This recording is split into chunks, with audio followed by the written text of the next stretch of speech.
आज आपको एक शिकायत करना चाहता हूं, करूं?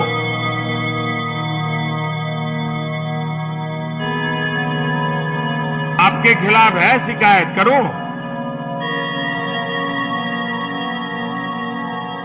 बुरा तो नहीं मानोगे ना?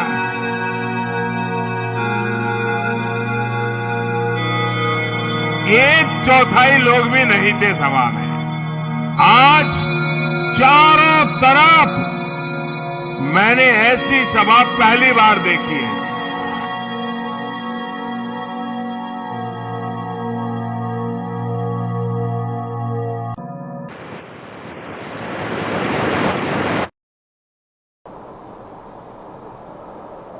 नमस्कार पंकज जी,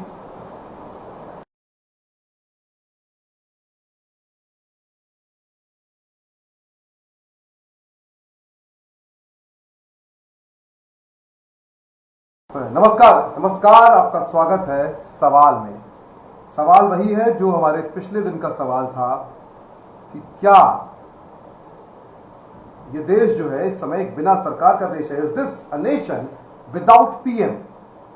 आप हमारी जो तस्वीर देख रहे हैं स्क्रीन पे, अपनी स्क्रीन पे, हमने जो मास्क है ये देश के प्रधानमंत्री की आंखों पर चढ़ा दिया है और हमें ना तो इसके लिए कोई माफ़ी मांगनी है, ना ही इसके लिए कोई शर्मिंदगी है। हाँ, ये करते और कहते हुए हमें दुख ज़रूर हो रहा है कि प्रधानमंत्री ने सोशल डिस्टेंसिंग जनता से कर ली है और प्रधानमंत्री ने मास्क जो है वो आंखों पे लगा लिया है जिससे कि सच उनको दिखाई ना दे।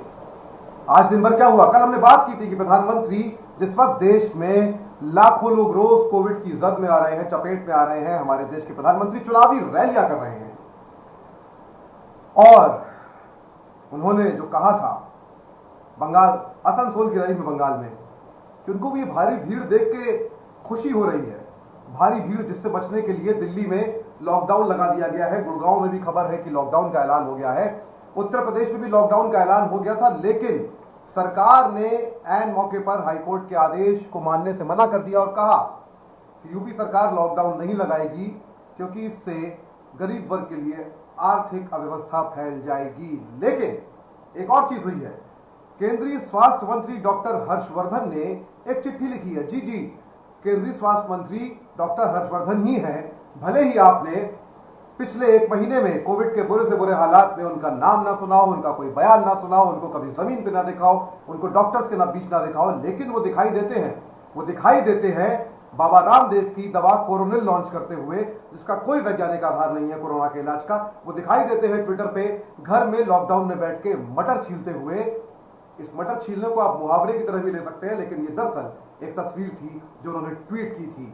वो डॉक्टर हर्षवर्धन आज सामने आते हैं, एक चिट्ठी का जवाब देते हैं।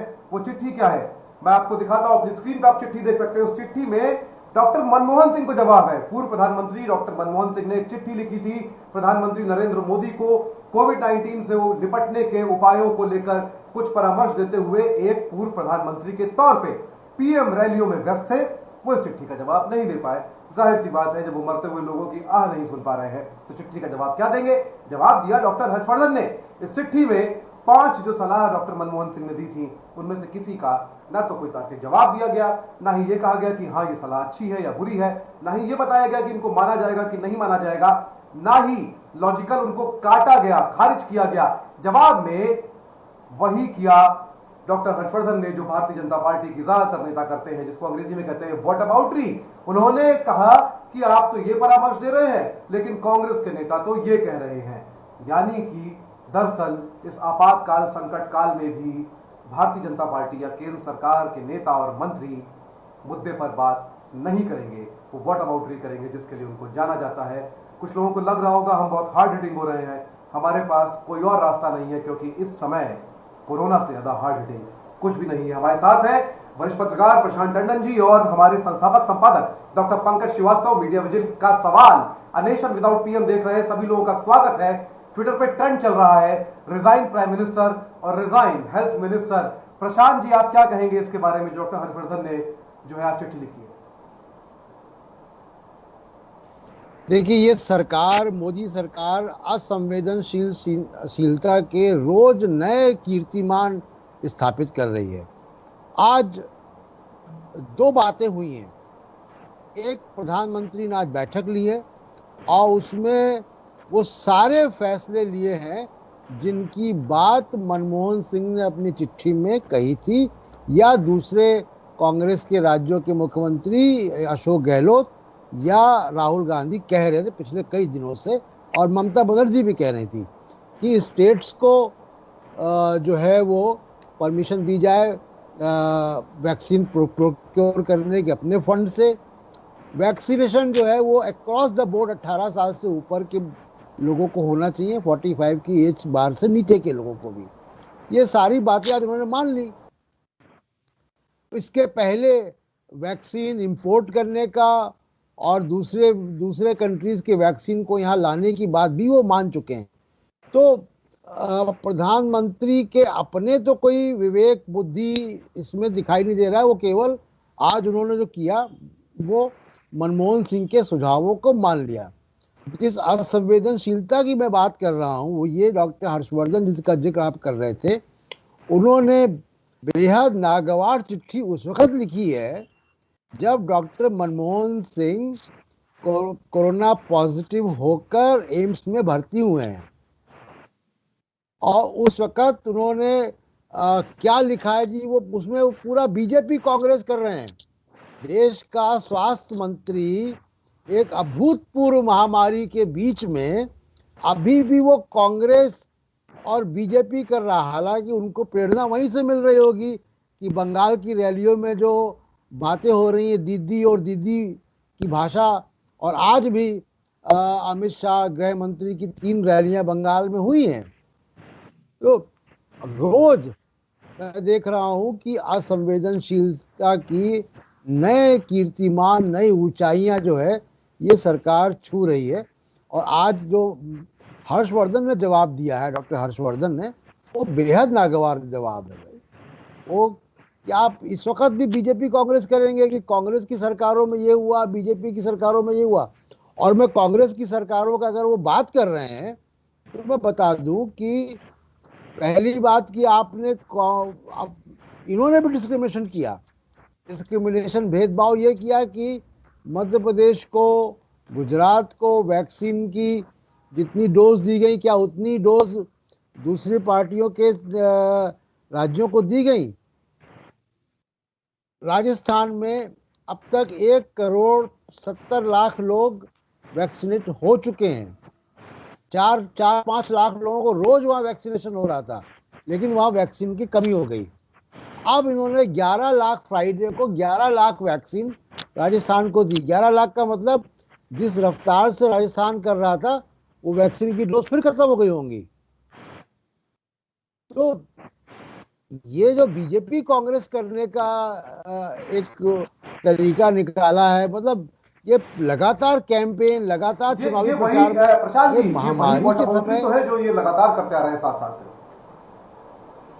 पंकज जी, आप कैसे देखते हैं? चिट्ठी लिखी गई है और जिन लोगों ने ये खबर ना पढ़ी हो वो हमने कमेंट बॉक्स में इसका लिंक दिया है इस खबर का, आप वहां जाके ये खबर क्लिक करके पढ़ सकते हैं मीडिया विजिल की वेबसाइट पे कि किस तरह की ये चिट्ठी लिखी गई है। और चिट्ठी को पढ़ के आपको समझ में आएगा कि इस चिट्ठी में कहीं भी दरअसल कोई भी संवेदनशील बात न तो नागरिकों के लिए, न लोगों के लिए है, न ही कोई तार्किक जवाब है इसमें सिर्फ और सिर्फ दरअसल भारतीय जनता पार्टी और कांग्रेस, ये जस्ट लाइक है कि 84 में कहाँ थे आप, क्या कर रहे थे वाली बात ही है, वही भाषा है इसकी। पंकज जी, आप कैसे देखते हैं इस चिट्ठी को? देखिए, डॉक्टर हर्षवर्धन मोदी मंत्रिमंडल के बहुत ही सुयोग्य मंत्री साबित हुए हैं। आज एक बार फिर उन्होंने साबित किया संवेदनहीनता का कोई शिखर हो सकता है तो उस पर वो सिर्फ प्रधानमंत्री नरेंद्र मोदी से एक पायदान नीचे हैं। वो इसलिए कि मतलब प्रधानमंत्री तो उनसे ऊपर होंगे ही, जो रैलियां कर रहे हैं बंगाल में और इतने हालात खराब होने के बावजूद वो रुकने को तैयार नहीं है, जबकि विपक्ष ने, कांग्रेस ने, लेफ्ट ने रैलियां बंद कर दी है। ममता बनर्जी ने भी कहा है कि वो रैली तो नहीं बंद कर रही है क्योंकि बीजेपी जिस लेवल पे कर रही, लेकिन उन्होंने साफ कहा है कि वो छोटी कर रही हैं, कम कर रही हैं और नुक्कड़ सभाएं ज्यादा कर रही। बहरहाल इसे भी बीजेपी अपनी जीत की तौर पर प्रस्तुत कर रहे हैं, जिस तरह से केंद्रीय मंत्री उसके तमाम बोल रहे हैं। लेकिन आज जब बात आप हर्षवर्धन की कर रहे हैं, तो हमें भूलना नहीं चाहिए कि हर्षवर्धन जी वही केंद्रीय मंत्री हैं, स्वास्थ्य मंत्री हैं, जो विश्व स्वास्थ्य संगठन के भी एक खास एग्जीक्यूटिव उसके मतलब चीफ हैं। और उन्होंने कोरोनिल या कोरोलिन जो भी दवा है रामदेव की, उसको ये ये WHO से प्रमाणित है। बाकायदा वहां वो बैठे रहे, उनके सामने ये सब दावे होते रहे। उस जगह पर जब उसका लोकार्पण उस दवा का किया गया, तो वो खुद मौजूद थे। आप समझ सकते हैं कि कितने वो गंभीर है अपने पेशे के लिए। यहां तक कि IMA ने भी, जो इंडियन मेडिकल एसोसिएशन है, उसने डॉक्टर हर्षवर्धन को बतौर डॉक्टर इसकी उनसे एक जवाब तलब किया, उनकी निंदा की। लेकिन जाहिर है वो सरकार है, और सरकार का मतलब फिलहाल सिर्फ अहंकार हो गया है। तो आप समझ सकते हैं कि वो क्या और कर सकते थे। डॉक्टर मनमोहन सिंह ने एक वरिष्ठ, एक स्टेट्समैन होने का परिचय दिया। पूर्व प्रधानमंत्री हैं, उनको पूरा हक है। बेहतर होता कि उनकी चिट्ठी को उसी अदब से लिया जाता, शायद वो बेहतर होता। ऐसे समय जब पूरा टीम इंडिया देखनी चाहिए कोरोना के खिलाफ, कि एक टीम इंडिया काम कर रही है, उसमें पक्ष और विपक्ष नहीं है। लेकिन जो चिट्ठी है वो, मैं अगर उसको बहुत कठोर शब्दों में कहूं तो वो काफी बदतमीजी भरा जवाब है। वो संवेदनहीन तो है ही है।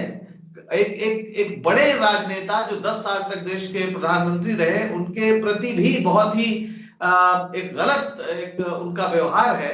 लेकिन फिर वही बात है कि मुझे नहीं लगता कि डॉक्टर हर्षवर्धन अपने स्तर पर ये चिट्ठी लिख सकते हैं। ये जाहिर है शीर्ष नेतृत्व से, और शीर्ष का मतलब सिर्फ अमित शाह और नरेंद्र मोदी हैं, तो सीधे प्रधानमंत्री की ओर से भेजा गया ये जवाब है। वो जवाब उनकी ओर से जाता तो उसका एक अलग अर्थ होता, गरिमापूर्ण ज्यादा होता कि पूर्व प्रधानमंत्री को उन्होंने तवज्जो दी। लेकिन उन्होंने स्वास्थ्य मंत्री के जरिए ये जवाब भिजवाया है, जो बताता है कि फिलहाल वो पूरी तरीके से मतलब सरकार का मतलब अहंकार हो गया है। बस ये है। जी प्रशांत जी, आपने आज ही अपनी वैक्सीन की डोज ली है, पहली मेरे ख्याल से। आपने क्या देखा? आप वैक्सीन की डोज लेने गए थे, किस तरह की व्यवस्था है, कितना आसान है वैक्सीन लेना और मिलना, और क्या परिस्थितियां हैं? दो पहलू हैं इसके मयंक। एक तो ये कि सुबह जब मैं निकलता हूँ मॉर्निंग वॉक के लिए, तो मेरे घर के पास डिस्पेंसरी है, सरकारी डिस्पेंसरी है। वहाँ सुबह 7 बजे से एक लंबी लाइन लगती है। वो लाइन है वैक्सीनेशन के रजिस्ट्रेशन की। वो निःशुल्क है। और दूसरा, प्राइवेट अस्पतालों में या हमारे इलाके में धर्मशिला कैंसर हॉस्पिटल है, जहाँ से मैंने लिया, जहाँ पे 250 रुपये देकर वैक्सीन लग रही है। वहाँ कोई ज़्यादा भीड़ भाड़ नहीं थी। आराम से आप जाएं, रजिस्ट्रेशन कराएं, 1-8 घंटा वेट करें, और 1-8 घंटे में आपका नंबर आ जाता है वैक्सीनेशन का। तो वहाँ कोई दिक्कत नहीं है। लेकिन प्राइवेट सरकारी में जो निःशुल्क है, वहाँ ज़रूर लंबी लाइनें रोज़ सुबह मुझे दिखती हैं। अब वो वैक्सीनेशन कैसे हो रहा है वहाँ, एक और बहुत आश्चर्यजनक बात जो वहाँ हुई कि जब मेरा सर्टिफिकेट निकला, तो वो सर्टिफिकेट में नरेंद्र मोदी का फ़ोटो था। तो मुझे बड़ा आश्चर्य हुआ, हालांकि मुझे मालूम था कि ये फ़ोटो जा रहा है। तो मैंने वहाँ जो आसपास लोग थे उनको कहा कि देखिए, ये डॉक्टर और नर्सेज, ये बेचारे अपने जान पे खेल कर इस काम में लगे हुए हैं, कोरोना वॉरियर्स हैं। और फोटो जा रहा है उनका, जो बंगाल में रैलियां कर रहे हैं। तो लोग हंस रहे थे, और मेरे पास आसपास जो लोग थे वो कह रहे थे कि बिल्कुल भटक गए, रास्ते से भटक गए। ये कहना था लोगों का वहाँ पे, जो मेरे इलाके में रहने वाले लोग हैं। और मैं आपको बता दूं कि हमारे इलाके में पंकज भी वहाँ रह चुके हैं। काफ़ी मजबूत इनका समर्थक वहाँ पे रहते हैं। और जब वो थाली बजाने की बात आती है तो वहाँ पे बैंड बाजे बज जाते हैं। तो वहाँ पे ये हो रहा है। तो ये बड़ा आश्चर्यजनक था। दूसरी बात, जो लॉकडाउन की बात है, वो हम लोग आगे करेंगे कि ये जो दिल्ली सरकार का लॉकडाउन है और उत्तर प्रदेश में योगी सरकार ने मना कैसे कर दिया है, इस पे भी हम लोग को बात आज करनी जी, इस चाहिए। पे हम आएंगे, इस पे हम आएंगे। पंकज जी, आप जहां पर रह रहे हैं वहां पे क्या स्थिति है अभी? देखिए, मैं जहां रह रहा हूँ वो नोएडा का एक इलाका है, और जिसे हम ग्रेटर नोएडा वेस्ट या नोएडा एक्सटेंशन कहते हैं। हम जिस टावर में रहते हैं अपने सोसाइटी के, उसमें ही 20 लोग इस समय तक पॉजिटिव हैं। हमारे सामने एक बुजुर्गवार थे, कुछ दिन पहले कोरोना से वो संक्रमित हुए और आज उनका निधन हो गया। हमारे ऊपर एक सज्जन है, नौजवान है काफी, वो जो है संक्रमित हैं। तो चारों तरफ ये नजर आ रहा है कि लोग संक्रमित हैं। और इस बार जितना ज्यादा, हालांकि पिछली बार व्यवस्था और आतंक ज्यादा था, तुरंत पूरी सील हो जाती थी, बिल्डिंग सील हो जाती थी, पूरी सोसाइटी सील हो जाती थी। इस बार ऐसा कुछ नहीं है और लोगों को लगता है कि अब एक खास तरह की हताशा है कि अब इससे बच नहीं सकते। आप बच गए तो आपकी किस्मत है, और नहीं तो फिर इसी में मतलब क्या कहा जाए। अब सवाल है वैक्सीनेशन का। एकमात्र ये उपाय आया है कि वैक्सीन लगाइए, पर एक एक ये भी है कि बहुत लोग जिनकी डेथ हो रही है उनको एक नहीं दो दो वैक्सीन लग चुकी थी। ऐसे लोगों की कोई कमी नहीं है। हमारे एक जानते हैं अमरीश मिश्र, बहुत सक्रिय रहते हैं उत्तर प्रदेश में, फिल्में भी लिखी हैं, इतिहास की किताब भी लिखी है। उनकी माता जी और पिताजी इलाहाबाद के जो मेडिकल कॉलेज है उसमें दोनों प्रोफेसर थे, और उनके पिताजी माताजी को दोनों को कोरोना का टीका लग गया था।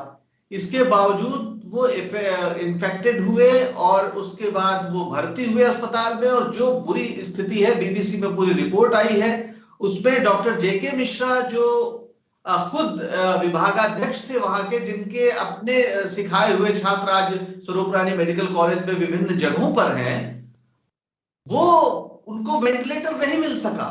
और डॉक्टर रमा मिश्रा जो उनकी पत्नी, वो भी 80 साल की, उन्हें रात भर बेड जमीन पर सोना पड़ा और स्थिति हो गई कि डॉक्टर जेके मिश्रा मर गए।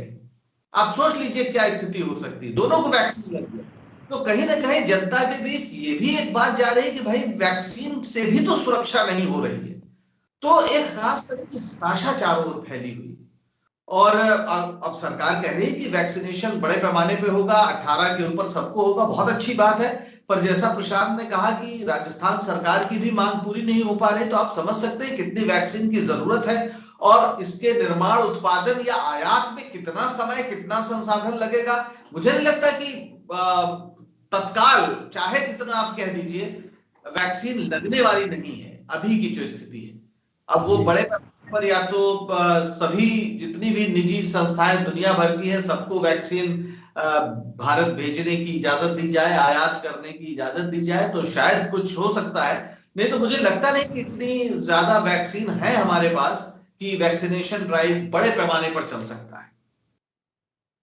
जी जी पंकज जी। प्रशांत जी, आप जो बात कर रहे थे कि हाईकोर्ट के आदेश की बात, तो उत्तर प्रदेश के मुख्यमंत्री जो है उन्होंने जो इलाहाबाद उच्च न्यायालय है उसका जो आदेश था लॉकडाउन करने का, कुछ शहरों में जहाँ पे मामले बहुत तेज़ी से बढ़ रहे हैं, जिसमें लखनऊ है, बनारस है और गोरखपुर भी है, कम से कम ये जो बड़े शहर हैं, क्या आप क्या कहना चाहते हैं उस पर? आपको क्या लगता है योगी आदित्यनाथ का जो फैसला है मुख्यमंत्री का, अजय सिंह बिष्ट का, क्या ये फैसला आप कैसे देखते हैं कि हाईकोर्ट के आदेश की इस अवहेलना को? देखिए, अगर आप पिछले मयंक पेंडेमिक्स का इतिहास अगर आप पढ़ेंगे, कल भी हम लोग चर्चा कर रहे थे फ्रेंच वो स्पेनिश फ्लू की, जिसमें 2 करोड़ लोग मरे थे। वो जो 2 करोड़ लोग मरे थे वो केवल स्पेनिश फ्लू से नहीं मरे थे, वो उसके बाद की भुखमरी और अकाल से मरे थे। स्थिति वैसी ही यहाँ बनती नजर आ रही है कि जो कोरोना वायरस से जो नुकसान हो रहा है वो तो होगा ही, जो आर्थिक विषमता पैदा हो रही है जिसका कि कोई अभी बात ही नहीं हो रही है, वो इतना ज़्यादा इसका इम्पैक्ट क्रिएट करेगा। अब जैसे दिल्ली में मुख्यमंत्री ने घोषणा कर दिया कि अगले सोमवार तक जो है वो सोमवार की सुबह 5 बजे तक रहेगा लॉकडाउन। तो अब दिल्ली में एक बहुत बड़ी आबादी रोज अपने लाइवलीहुड के लिए निकलती है और जो दिन में कमाते हैं वही रात में वो खाना, उनके घर में रोटी बनती है। आप बताइए कि वो कहाँ जाएंगे? तो कोई आर्थिक पैकेज सरकार की तरफ से नहीं आ रहा है। बिल्कुल जिसको कहें कि राम भरोसे छोड़ दिया देश को, चाहे वो मुख्यमंत्री हो चाहे वो प्रधानमंत्री हो। और उत्तर प्रदेश की स्थिति तो और भी खराब है। उत्तर प्रदेश से जो खबरें आ रही हैं वो तो और भी खराब है। जो लोगों से बात होती रहती है, हम लोगों के घर भी उत्तर प्रदेश में है और रोजाना बात होती रहती है, स्थिति बहुत खराब है वहाँ की। जो जो लोग, जो फर्स्ट हैंड अकाउंट मिल रहा है लोगों से, वो पैनिक है और स्थिति बहुत खराब है। और वो स्थिति खराब आगे और ज़्यादा हो सकती है जो आर्थिक विषमताएं पैदा होंगी वो। क्योंकि जब आप देखिए दुनिया भर को, आप देखिए जिन डेमोक्रेसीज ने या जिन देशों से कोरोना से जीत हासिल की है या स्थिति उनकी बेहतर है, वहां पे लोगों को सैलरीज दी गई सरकार की तरफ से। मेरे ही एक दोस्त हैं जो मेलबर्न से अखबार निकालते हैं ऑस्ट्रेलिया में, उनको पिछले फरवरी मार्च से सैलरी उनके एम्प्लॉयज की मिल रही सरकार की तरफ से। तो आप जर्मनी को उठा के देख लीजिए, दूसरे और देशों को देखिए, अमेरिका में देख लीजिए कि $1400 पर हेड मिल रहा है ना वहाँ लोगों को, और बच्चों को $500 मिल रहा है। हमारे यहाँ कोई आर्थिक पैकेज नहीं आया। जो 20 लाख करोड़ का आर्थिक पैकेज था वो बजट का हिस्सा था और वो भी इम्प्लीमेंट नहीं हुआ। तो जब तक आप इकोनॉमिक स्टिमुलस नहीं देंगे, उसमें कालाबाजारी भी हो रही है। और कालाबाजारी के दो बड़े एक्सट्रीम एग्जाम्पल हमको मिलते हैं कि एक फॉर्मर चीफ मिनिस्टर शामिल है रेमडेसिविर के कालाबाजारी के लिए और होर्डिंग के लिए, थाने पहुंच गया। और दूसरी उससे भी ज्यादा शर्मनाक कि शमशान घाट में लकड़ियां ब्लैक में मिल रही हैं। ये कौन लोग हैं जो इसमें ये आपदा में अवसर देख रहे हैं? कौन सा आपदा में अवसर है भाई? तो ये स्थितियां बहुत ही एक खतरनाक भविष्य की तरफ इशारा कर रही है अगर इसको सरकार ने गंभीरता से नहीं लिया। सरकारें अभी भी, उत्तर प्रदेश की सरकार हो चाहे वो केंद्र सरकार हो, वो गंभीर उसमें नहीं नजर आ रही। इससे पहले कि हम लोग आगे बढ़े, मैं एक बात बताना चाहता हूँ, और पंकज जी, प्रशांत जी ने एक बात तो कही दी है, मैं उसी से आऊँगा अगले सवाल पे। मैं ये बात बताना चाहता हूँ, अभी अभी तकरीबन आधे घंटे पौन घंटे पहले केंद्रीय गृह मंत्री अमित शाह ने एक निजी टीवी चैनल को एक इंटरव्यू दिया, उनकी एक बहुत चर्चित एंकर को। बल्कि मैं खुल के बोलता हूँ, अमित शाह ने अंजना ओम कश्यप को आज तक के लिए एक इंटरव्यू दिया है, और बंगाल में चुनाव प्रचार के दौरान अपने चार्टर्ड प्लेन में बैठ के। और मैं बताना चाहता हूँ आप सबको, जो लोग ये शो देख रहे हैं, इसलिए कि सनद रहे कि क्या कहा गया था इस इंटरव्यू में। अमित शाह बात करते हैं और बिना घुमाए फिराए, शर्मनाक इंटरव्यू है ये, शर्मनाक बातचीत है। उन्होंने जो कुछ कहा है, दरअसल कोई संजीदा और गैरतमंद व्यक्ति अगर होता तो उसको इस शर्म से ये बोलने के बाद सबसे पहले अपना इस्तीफा जो है वो दे देना चाहिए था। पर खैर, गैरत की बात मैं गलत मामले में कर रहा हूँ। अमित शाह जो केंद्रीय गृह मंत्री हैं, इस इंटरव्यू में वो कहते हैं कि ममता बनर्जी ने चंडी पाठ करने में बहुत देर कर दी, बंगाल में तुष्टीकरण और घुसपैठ हो रही है। वो कहते हैं 2 मई आ जाने दीजिए, दूध का दूध पानी का पानी हो जाएगा, 2 मई तक बहुत लोग मर जाएंगे गृह मंत्री जी। वो कहते हैं कि मुझे नहीं लगता कि किसी राज्य से वैक्सीन के वितरण में भेदभाव हो रहा है। वो ये तो कहते हैं कि वायरस पहले के मुकाबले तेजी से फैल रहा है, लेकिन वो कहते हैं कि कोई कमी नहीं है अस्पतालों में बेड्स की, they are available in adequate numbers. Amit Shah ji, हम आपको तस्वीरें दिखा सकते हैं, वीडियो दे सकते हैं। आपकी राज्य सरकार उत्तर प्रदेश की, वहां एक पत्रकार मर जाता है, ट्विटर पे गुहार लगाते आपसे, उसकी आखिरी ट्वीट पे लिखा होता है कि मेरा ऑक्सीजन लेवल 31 रह गया, अस्पताल के बाहर मर जाता है, उसको बिस्तर नहीं मिलता। दिल्ली के हर अस्पताल के बाहर ऐसे लोगों की कतारें लगी हैं जो सड़क पे पड़े हुए हैं, बेड नहीं है। और बहुत बेशर्मी से गृह मंत्री ये झूठ बोलते हैं कि कोई शॉर्टेज नहीं है। शॉर्टेज नहीं है तो आप आइए, आइए चुनाव प्रचार करने की जगह सुनिश्चित कीजिए कि सबको बिस्तर मिले। क्या कहते हैं अमित शाह उसके आगे? वो कहते हैं कि हमने कभी मेजोरिटी अपीसमेंट भी नहीं किया। आप देखिए कि कैसे असल बात गायब है इस इंटरव्यू से। वो कहते हैं कि हमें नहीं लगता कि किसी तरह के हेल्थ केयर इंफ्रास्ट्रक्चर का लैक है, कोई कमी है। 2 दिन के अंदर ऑक्सीजन पहुंच जाएगी सब जगह। अमित शाह जी, आपको अगर ऑक्सीजन ना मिले, आपके परिवार में किसी को ना मिले, तो क्या वो 2 दिन तक बिना ऑक्सीजन के रह सकता है? ये बात कहनी इस समय बहुत जरूरी है और इसलिए हम कह रहे हैं। अमित शाह ने इस इंटरव्यू में ज्यादातर बात चुनाव को लेकर की और जो भी बात कोविड के हालात को लेकर की, ना केवल बहुत बेशर्मी से उसमें झूठ बोले हैं, उन्होंने यही नकार दिया कि लोग मर रहे हैं या उनके पास बिस्तर नहीं है। और ये बात इसलिए मेंशन करनी यहां पर जरूरी है ताकि आपको पता रहे कि जो बात हम कह रहे हैं, that this is not just a nation without PM, it is also a nation without a home minister, a health minister, actually without a government you chose and you voted for and you gave taxes to run the government.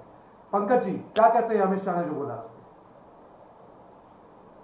अब अमित शाह के अगर आज भी वो इस तरह के बयान दे रहे हैं जब तमाम शहरों में लोग ऑक्सीजन के बिना मर रहे हैं, ये कोई छुपी हुई बात नहीं है। आप ट्विटर पर चले जाइए, लखनऊ के लोगों का हाल जान लीजिए। आज कल हमने देखा एक पत्रकार परसों जिनकी डेथ हुई थी, फिर एक ताविशी जी जो बहुत ही सीनियर लखनऊ की जर्नलिस्ट और इतनी सीनियर कि शायद ही कोई मुख्यमंत्री हो जो उनको न जानता हो, उनको एम्बुलेंस नहीं मिल पाई, उनकी डेथ हो गई। वो लखनऊ की सबसे कहा जाए जो 2-4 जो बहुत ही वरिष्ठ पत्रकार हैं, जी ताविशी श्रीवास्तव, उनके पिताजी लखनऊ विश्वविद्यालय के कुलपति थे, बहुत ही मतलब नामी परिवार था, और वो एक एम्बुलेंस तक के लिए तड़पती रही जो समय पर उनको मिल जाती, जो अस्पताल ले जाते और उनको ऑक्सीजन मिल पाती। ऑक्सीजन है नहीं, मिलेगी कहां से? आज हालत यह है कि लोग सिलेंडर के लिए परेशान हैं, जिस तरह मतलब दंगे जैसी स्थिति है। लखनऊ से खबर है कि आज वहां पर कुछ जगह पर लोगों ने हमला कर दिया हेल्थ सर्विस देने वालों पर। तो स्थिति अब आप हवा में उड़ रहे हैं, आपके सामने अंजना ओम कश्यप बैठी हैं जिनको मुस्कुराना है, अगले सवाल पे बढ़ जाना है और एक इंटरव्यू पाने का तमगा उनको हासिल होना है। उनको क्रॉस क्वेश्चन कैसे वो करेंगी मैं नहीं जानता, और इस तरह से अगर उन्होंने जवाब दिया है तो ये कहना होगा कि वो गृह मंत्री है या इस देश पर लगे हुए ग्रह की तरह है। मतलब वो खुद एक ग्रह है जो इस देश को अपनी छाया में और एक काली छाया में उसने डस रखा है, जिसको हम ग्रहण कहते हैं। पीयूष गोयल क्या बोलते हैं? वो केंद्रीय मंत्रियों इंपॉर्टेंट बात, ऑक्सीजन का इस्तेमाल कर रहे हैं। ये पहली सरकार है दुनिया की जो लोगों के ऑक्सीजन इस्तेमाल पर सवाल कर रही है। वो कह रहे लोग ज्यादा ऑक्सीजन इस्तेमाल कर रहे हैं इसलिए ऑक्सीजन की कमी हो जा रही है। आपको साल भर मिला, ऑक्सीजन प्लांट्स नहीं बने, वरना तो दूर। अभी मैंने कल बताया था कि कल ही परसों में 162 नए ऑक्सीजन प्लांट्स के लिए मंजूरी दी गई है। अभी सिर्फ मंजूरी दी गई है। 50,000 मीट्रिक टन ऑक्सीजन का आयात हो रहा है। इस देश में ऑक्सीजन आयात किया जा रहा है और केंद्रीय मंत्री कहता है कि ऑक्सीजन लोग ज्यादा इस्तेमाल कर रहे हैं और गृह मंत्री कहता है कि कहीं कोई कमी नहीं है। तो अब ये क्या है ये पता नहीं। मतलब इस अहंकार के बावजूद अगर उनको राजनीतिक सफलताएं प्राप्त होती है तो फिर जाहिर है इस देश का तो कुछ हो नहीं सकता।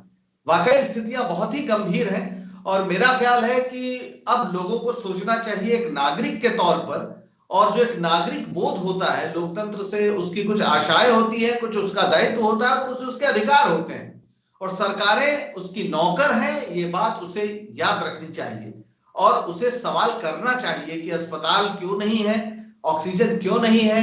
और अगर आप कह रहे हैं जगह जगह कि दिल्ली में मान लीजिए कर्फ्यू लग गया है 7 दिन तक, तो लोग खाना पीना कैसे खाएंगे? अगर एक कल्याणकारी राज्य है तो आपको लोगों को पैसे देने पड़ेंगे। इससे काम नहीं चलेगा कि आप बस लॉकडाउन लगा दें या कह दें कि साहब लोग घर से बाहर नहीं निकलेंगे। ये स्थिति अगर करते हैं तो फिर इस सरकार का दायित्व है, जैसा बता रहे थे प्रशांत कि विदेशों में ये बात हुई है, हर जगह होती है, तो यहां भी वो करना पड़ेगा। जी, मैं इससे पहले कि आगे बढ़ूं मैं एक तस्वीर दिखाना चाहता हूं। आपकी स्क्रीन पे तस्वीर है, ये दो नौजवान हैं, एक नौजवान लड़का एक नौजवान लड़की है। ये असद और अस्मा है। असद और अस्मा के बारे में आपको बता दूं, ये आज की तस्वीर है 3 घंटे पहले की, जो अपने पिता के लिए असद और अस्मा दोनों अपने कान पर फोन लगाए हैं और ये अपने पिता के लिए ये एक आईसीयू के बेड की जद्दोजहद में लगे हुए थे 3 घंटे पहले तक। असद और अस्मा की तस्वीर आपकी स्क्रीन पे आप देख सकते हैं और ये वो तस्वीर है जो अमित शाह को जवाब है कि बेड्स की कोई कमी नहीं है। उनके पिता फोर्टिस हॉस्पिटल ओखला में इमरजेंसी में भर्ती हैं और उनको आईसीयू में बेड नहीं मिल रहा है, बल्कि उनसे अब इमरजेंसी भी खाली करने को कहा गया है। ये 3 घंटे पहले की तस्वीर है अस्मा और असद की, जो आप अपनी स्क्रीन पे देख पा रहे हैं। ये सच है जो अमित शाह कह रहे थे उसका, कि कैसे आपके नेता न केवल झूठ बोल रहे हैं आपसे, आप उनकी निर्ममता, उनकी असंवेदनशीलता को समझ के देखिए। मेरे पास वो लिस्ट है, वो एक्सेल शीट्स हैं जो 3 दिन से आ रही हैं, जिसमें पेशेंट्स की लिस्ट है जिनको बेड चाहिए। रात रात भर हम लोग फोन पे रहते हैं। 10 बेड चाहिए होते हैं तो अगले दिन तक 2 बेड मुहैया नहीं कराए जा पाते। कल जिन 10 लोगों ने मेरे पास मैसेज करके मदद करने की गुहार लगाई थी बेड के लिए, उनमें से आज एक इस दुनिया में नहीं बचा है और केवल 3 लोगों को ही बेड दिलवाया जा सका है। प्रशांत जी, कैसा झूठ है, कैसी सरकार है? ये देश क्या ऐसे ही चलता रहेगा या कुछ बदलता दिखेगा?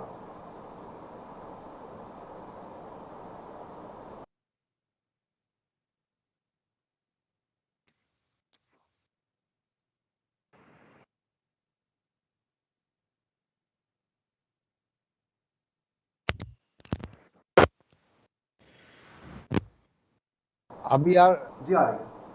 हाँ, तो अमित शाह के इंटरव्यू पे सिर्फ मैं एक बात ये कहना चाहता हूँ कि आज ही सुबह का अरविंद, दिल्ली के मुख्यमंत्री अरविंद केजरीवाल दिल्ली के बारे में, दिल्ली के अस्पतालों के बारे में तफसील से बात कर रहे हैं और वो कह रहे हैं कि हमारी कैपेसिटी अब इससे ज्यादा की नहीं है।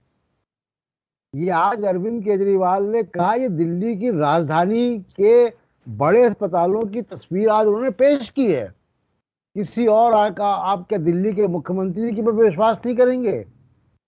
और अमित शाह बंगाल में क्या कर रहे हैं? वो सीए का डर अभी भी दिखा रहे हैं। सीए, एनआरसी, क्रोनोलॉजी अभी भी चल रहा है। ये इंटरव्यू में केवल कोरोना की बात कर रहे हैं ना? क्या वोट मांग रहे हैं कोरोना के नाम पे? उसमें भी वो झूठ बोल रहे हैं, उसमें भी वो झूठ बोल रहे हैं सीधा। हाँ, दूसरी बात, एक दूसरा पहलू समाज का एक और सामने दिखता है, जिसकी चर्चा हम लोगों ने कल भी की थी। कुछ जो है यूथ कांग्रेस के लोग और आम आदमी पार्टी के कुछ नेता जो हैं वो एक वॉलंटियर कर रहे हैं, इनिशिएटिव ले रहे हैं। लेकिन एक दूसरा और बहुत बड़े पैमाने पर सजग नागरिकों के ऑर्गेनिक मोर्चे खुल गए हैं। व्हाट्सएप ग्रुप बन गए हैं, प्लाज्मा की ज़रूरत कहाँ है, किसके, डॉक्टरों के फ़ोन नंबर, अस्पतालों के फ़ोन नंबर, यानी लोग एक दूसरे की मदद करने के लिए ट्विटर में, सोशल मीडिया में, फेसबुक में आ चुके हैं और वो उसमें बहुत सफलता मिल रही है। बहुत से लोगों को मदद मिल रही है, बहुत से लोगों को बेड मिल रहे हैं, बहुत से लोगों को एक्सपर्ट एडवाइस मिल रही है। तो एक समाज का एक पहलू ये भी है और दूसरा पहलू जो प्रशांत जी, बजाने ये वाली काम तो बिरादरी सरकार है करता ना, ये लोगों को क्यों करना पड़ रहा है? हाँ, तो ये सरकार से ज्यादा बेहतर काम जो है वो प्राइवेट इंडिविजुअल कर रहे हैं, जो कोऑर्डिनेट कर रहे हैं पूरे देश में। मेरे भी कुछ व्हाट्सएप ग्रुप पर, जिसमें पूरे देश की खबर आ रही है कि कलकत्ता में क्या हो रहा है, बिहार में क्या है, लखनऊ में स्थिति क्या है, किसको क्या ज़रूरत है, किसको प्लाज्मा की ज़रूरत है, उसका फ़ोन नंबर ये है, और वो सारी मदद पहुंच रही है, लोग वॉलंटियर कर रहे हैं। तो समाज का दूसरा ये पहलू भी बहुत खूबसूरत पहलू सामने आया है और सरकारों को शर्मसार होना चाहिए उनको देखकर कि सरकारें चुनाव रैलियां और दीदी और दुनिया भर की बातें कर रहे हैं और समाज का एक हिस्सा इतना पॉजिटिव है जो इन कामों में लगा हुआ है। जी, मैं कुछ और दर्शकों से साझा करना चाहता हूं, क्योंकि हम लोग तो बहुत कुछ देख ही रहे हैं। अभी 35 सेकंड पहले की जो है वो ट्वीट है, 1 मिनट पहले की। जैन अवान लिखते हैं, urgently need to admit a covid affected friend in hospital anywhere in Delhi, any lead or help please. और आगे 2 हाथ जोड़े हुए हैं। पंजाबी बार, ऑक्सीजन, नौजवान है 30 साल का, आयुष चावला नाम है। और मैं इसलिए ट्वीट कर रहा हूं कि आप लोग अगर मदद कर पाए तो करें। आयुष चावला नाम है, जैन अवान की ट्वीट है, 30 साल का नौजवान है, ऑक्सीजन उसकी 78 रह गई है जो लगातार गिर रही है। लोकेशन पंजाबी बाग है। कॉन्टैक्ट नंबर ये बता दे रहा हूं, जो लोग चाहें वो नोट कर लें अगर मदद कर सकते हो। 7838066747। मैं फिर दोहरा दे रहा हूं, जो लोग मदद कर सकते हो 7838066747। आयुष है, आयुष की ऑक्सीजन लगातार गिर रही है। नागपुर से थोड़ी देर पहले शीतल रिजवानी ट्वीट करती है, urgently looking for a bed in Nagpur for my friends mother, please help. Piyush का नंबर दिया हुआ है, नोट कर लें जो लोग नागपुर में मदद कर सकते हो। 9165065026 9165065026। हम बहुत सारी इस तरह की सैकड़ों ट्वीट्स हैं, जाहिर सी बात है हम सारी नहीं पढ़ सकते। Yashwant Patel, Ahmedabad, Gujarat, model, ventilator bed चाहिए इनको, ब्लड ग्रुप B+ है। यशवंत पटेल मरीज का नाम है। मोबाइल नंबर है 851199199295। 18 मिनट पहले की ट्वीट है। फिर से नंबर दोहरा रहा हूं, अहमदाबाद में श्रेय हॉस्पिटल बावला में ये एडमिट है, इनको वेंटिलेटर बेड चाहिए यशवंत पटेल को। 851199199295। ये तो हमने ही सामने पढ़ दिए पंकज जी, और ये लिस्ट बढ़ती जा रही है। हजारों लोगों की ऐसी रिक्वायरमेंट पड़ी है और गृह मंत्री कहते हैं कि बेड्स की कोई कमी नहीं है। ये 3 हम दे पाए हैं, हम शायद 3000 दे पाते हम चाहते हैं तो। लेकिन एक मयंक यहाँ पे एक और मैं बता दूं, बहुत ही देखिए जो बात मैं कह रहा था कि एक तरह तो पीयूष गोयल कह रहे हैं कि देश के लोगों को कोस रहे हैं कि वो ऑक्सीजन का दुरुपयोग कर रहे हैं, मिसयूज कर रहे हैं, ज्यादा इस्तेमाल कर रहे हैं। और पटना से एक अपडेट है जो ये कह रहा है कि सुबह 7 बजे से दिनकर गोलंबर से राजेंद्र नगर फ्लाईओवर जहां शुरू होती है उसके पहले नालंदा डेंटल क्लिनिक है, वहां पर अपना ऑक्सीजन सिलेंडर अगर आपके पास है और अगर आपके पास डॉक्टर का प्रिस्क्रिप्शन है तो एक पेशेंट को एक सिलेंडर मुफ्त रिफिल कर रहे हैं। तो कैसे देखिए कि नागरिक सामने आ रहे हैं। मैं एड्रेस दोबारा बता दूं, जिनके पास ऑक्सीजन सिलेंडर है और वो रिफिल करवाना चाहते हैं, सुबह 7 बजे से दिनकर गोलंबर से राजेंद्र नगर फ्लाईओवर, ये पटना है, राजेंद्र नगर फ्लाईओवर जहां से शुरू होती है उससे पहले नालंदा डेंटल क्लिनिक है, वहां पर जमा करा सकते हैं। 10 बजे 7 बजे सुबह जमा कराइए, 10 बजे आपको एक रिफिल सिलेंडर मिल जाएगा। लेकिन आपके पास एक पेशेंट को एक सिलेंडर, और उसमें लिखा है कि आपके पास हॉस्पिटल का प्रिस्क्रिप्शन होना चाहिए। जाहिर सी बात है कि प्रिस्क्रिप्शन के बगैर कैसे देंगे वो, लेकिन ये सर्विस पूरी तरीके से फ्री है। जी प्रशांत जी, तो ये भी एक समाज का पहलू लेकिन जो सामने आ रहा है। बात यही है ना कि दरअसल यही लोग, इनमें से बहुत सारे लोग पिछले साल फरवरी के महीने में एक दूसरे को मारने को भी तैयार थे। पंकज जी, मैं आपकी तरफ आ रहा हूँ, आप कैसे देखते हैं सबको? जो प्रशांत बता रहे हैं बड़ा महत्वपूर्ण है, लेकिन ये सारी चीजें इस तरफ निगाह हमारी ले जा रही हैं कि अब स्टेट जो है या सरकारें जो है वो अनुपस्थित हैं। बिहार में अगर पटना में इस तरह से लोग सिलेंडर भर रहे हैं या भरने का वो आह्वान कर रहे हैं, प्रयास कर रहे हैं, तो मतलब साफ है कि वहां पर सरकार की ओर से कोई व्यवस्था, अस्पताल पर्ची देगा लेकिन अस्पताल के पास सिलेंडर नहीं है। अब कोई ये दानवीर होंगे, कोई इनके पास कोई सिस्टम होगा, और ये कितनी देर तक कर पाएंगे मुझे नहीं लगता कि बहुत बड़े पैमाने पर कोई भी व्यक्ति कर सकता है, क्योंकि उसकी भी एक सीमा है। आखिर भारत सरकार बाहर से आयात करा ही रही है, लेकिन फिर भी लोगों का जेस्चर है और ये बड़ा सुखद है। बहुत जगह तमाम शहरों में कि लोगों ने फ्री टिफिन सर्विस शुरू की है, और वो वैसी टिफिन सेवा नहीं कि आप पैसे दीजिए, बल्कि अगर आपका पूरा घर बीमार है, संक्रमित है, कोई खाना बनाने वाला नहीं है, तो आप, बहुत सारे नंबर्स लोगों ने दिए हैं कि उन नंबर पर आप फोन करें तो वो आपको जो एक मरीजों का भोजन, सादा भोजन होता है, वो आपके घर तक पहुंचाएंगे। तो निश्चित रूप से लोगों ने अपने हाथ में जितना जिससे हो पा रहा है वो कर रहा है। इस समय वाकई एक राष्ट्रीय आपदा की स्थिति तो है।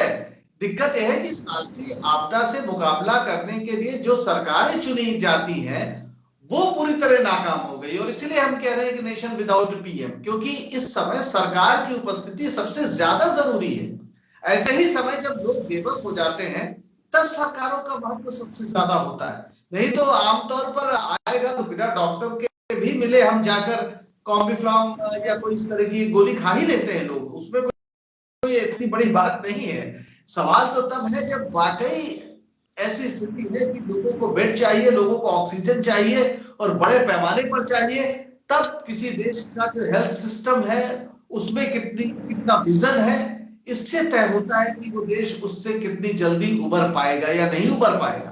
क्योंकि हमारे यहाँ, जैसा हमने पहले भी बात की, कि सिर्फ हर चीज का इलाज एक हेल्थ बीमा बता दिया गया कि आप बीमा करा लो, पर बीमा से इलाज होता नहीं है, ऑक्सीजन मिलती नहीं है, बेड मिलता नहीं है। जब वो सामान्य स्थिति होती है तो शायद आपको अस्पताल मिल जाए और आप उसका भुगतान कर सकें, लेकिन जब चीजें है ही नहीं, और बात यही है, इस देश का गृह मंत्री सड़क पे तो झूठ बोलता ही है, हवा में भी इंटरव्यू झूठ बोलकर ही दे रहा है।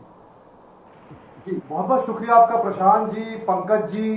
हम इस बारे में कल फिर लौटेंगे और हम ये सीरीज नहीं रोकने वाले हैं अ नेशन विदाउट पीएम, बल्कि हो सकता है कि कल इसी सीरीज का नाम अ नेशन विदाउट गवर्नमेंट हो जाए, अ नेशन विदाउट कॉन्शियसनेस हो जाए, क्योंकि दरअसल इन सारी बातों पे अब बात करना बहुत ज़रूरी है।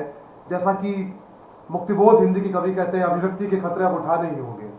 लेकिन जाते जाते कवि गोरख पांडे की एक कविता की कुछ पंक्तियां जो इस समय याद नहीं आ रही है, जो दरअसल इस समय आंखों में खून का उबाल ला रही है, वो पंक्तियां, उनके साथ जो है आज की बातचीत का अंत करना चाहूँगा। गोरख इस कविता में कहते हैं, कुर्सी नामा में फाइलें दबी रहती हैं, न्याय टाला जाता है, भूखों तक रोटी नहीं पहुंच पाती, ना ही मरीजों तक दवा। जिसने कोई जुर्म नहीं किया उसे फांसी दे दी जाती है। इस बीच कुर्सी ही है जो घूस और प्रजातंत्र का हिसाब रखती है। कुर्सी खतरे में है तो प्रजातंत्र खतरे में है, कुर्सी खतरे में है तो देश खतरे में है, कुर्सी खतरे में है तो दुनिया खतरे में है। कुर्सी ना बचे तो भाड़ में जाए प्रजातंत्र। देश और दुनिया खून के समंदर पर सिक्के रखे हैं, सिक्कों पर रखी है कुर्सी, कुर्सी पर रखा हुआ तानाशाह एक बार फिर कत्लेआम का आदेश देता है। इस बात के साथ, क्योंकि यही वो है जो हम आसपास देख रहे हैं, कुर्सी से बड़ा कुछ नहीं है, कत्लेआम हो रहा है। जैसा कि कल भी ये बात कही गई, अशोक कुमार पांडे ने कहा, बाकी लोगों ने, पंकज जी और प्रशांत जी भी कह चुके हैं, और परसों डॉक्टर हरजीत भट्टी भी कह चुके हैं कि this is actually, these are murders, ये हत्याएं हो रही है।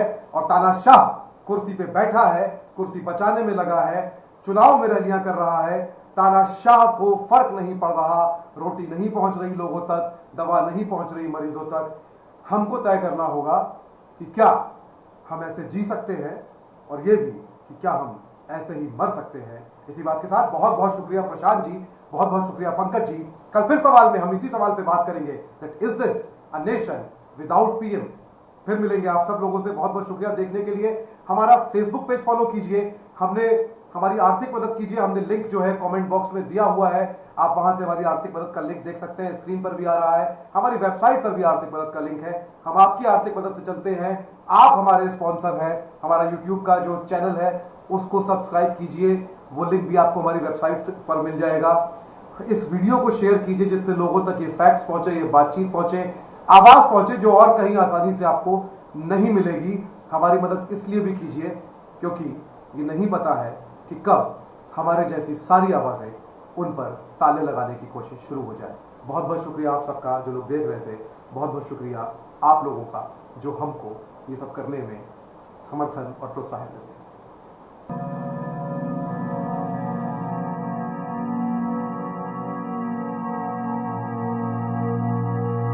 मैं आज आपको एक शिकायत करना चाहता हूं, करूं?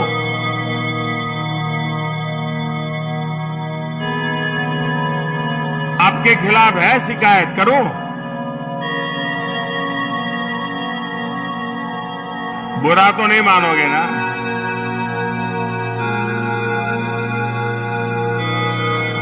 एक चौथाई लोग भी नहीं थे सभा में। आज चारों तरफ मैंने ऐसी सभा पहली बार देखी है।